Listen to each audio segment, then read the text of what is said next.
A year ago, I made a video discussing whether developers should be releasing games on the Vita. To summarize it, I said that despite the Vita having a quarter of the install base of the PS4, the sales of cross-platform games, especially indie games, were surprisingly high on the Vita. In that video, I said that the Vita was having a good year in 2016, but I didn't expect it to have many releases in 2017. It's been surprising then that there have been 54 games released in the first half of 2017 in the West, including the excellent Salt and Sanctuary, Rose in the Twilight, Forma 8 and Plague Road. That's around 2 new Vita games every week, which is pretty impressive for a system that many people called dead just a few months after its launch. If you saw the E3 2017 Vita sizzle reel I put together, then you know that there are still so many games coming this year. I started to wonder what is motivating developers and publishers to release games on the Vita in 2017. I reached out to some industry contacts to get their views on releasing games for the Vita and whether they still consider it a viable platform. From my respondents, ease of development for the Vita was cited as a key reason in assisting in bringing games to the platform. Brian Morrison Elliott from CodeSync, developers of Shu, stated that no changes to the game code were needed to bring Shu to the Vita. All the gameplay code present in the PS4 release is right there in the Vita release. The only changes were graphical. Luke Bernard from Arcade Distillery, developers of Plague Road, said of developing Plague Road for Vita, "There was no extra time effort put in. Our engine runs on Vita. Long story short, it's easy to develop for." An important distinction here is that Arcade Distillery developed their own game engine for PS4 and Vita games. Having a custom optimized game engine has allowed them to release Plague Road on Vita with no compromises compared to the PS4 version.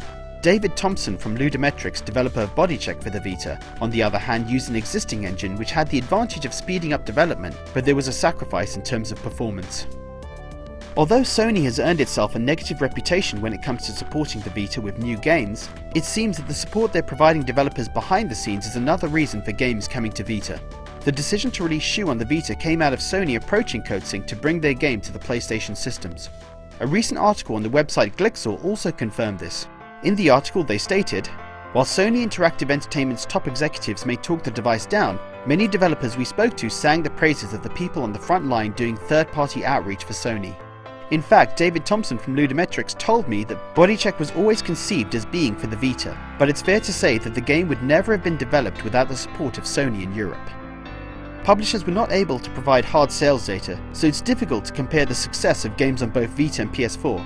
However, in my previous video I looked at the trophy site PSN Profiles for some interesting comparisons between PS4 and PS Vita in terms of number of game players.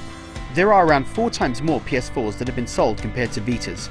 So for games on both platforms you'd expect there to be 4 times as many people playing on PS4, but that isn't the case for many games. I went through the games with PS4 and PS Vita versions to look for the differences. Games with shared trophy lists couldn't be compared, and also games that have been on PS Plus were removed because the number of players was skewed towards the version on Plus. Also, where a game was released first on one platform, the users are much higher than the other systems, like Limbo where there are many more Vita players than PS4. Looking at some indie releases, games like SteamWorld Heist, Xenoraid and Alone with You have 70% of the Vita players compared to PS4.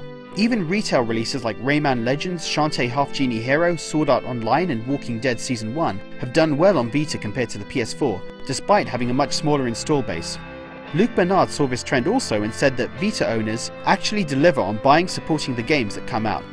Part of the reason for decent sales of Vita games is discoverability.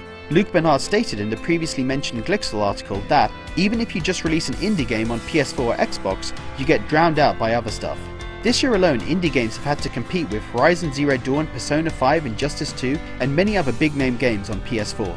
Getting noticed when there are 8 other releases in the same week is difficult, but on Vita it's easier for indie devs to get attention. So to sum up, the Vita is easy to develop for, Sony provides good support to devs, and sales of Vita games do well compared to their equivalent PS4 release. But something else came out from the developers and publishers I contacted: their love for the Vita. Brian Provinciano of VBlank, developer of Retro City Rampage and Shakedown Hawaii, said, "I'm as in love with the PS Vita as I was the day it, Retro City Rampage, launched, and will continue to support it as long as I can."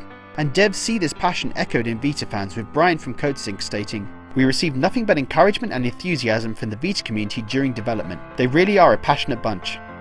Last year I expected 2017 would be the last year for Vita games, but that's not the case. We're already expecting Bloodstained in 2018 as well as Penny Punching Princess and The Longest 5 Minutes from NAS. It's been encouraging to see positive stories coming from Vita devs and to see so many games still coming out for the system. All the devs and publishers that responded to me said they consider the Vita a viable platform. Brian from CodeSync gave this advice for developers considering releasing games for the Vita. Go for it, it's a great device to work on with a brilliant community. I'd like to end the video with some useful advice from David Thompson to any developers thinking of bringing their games to the Vita.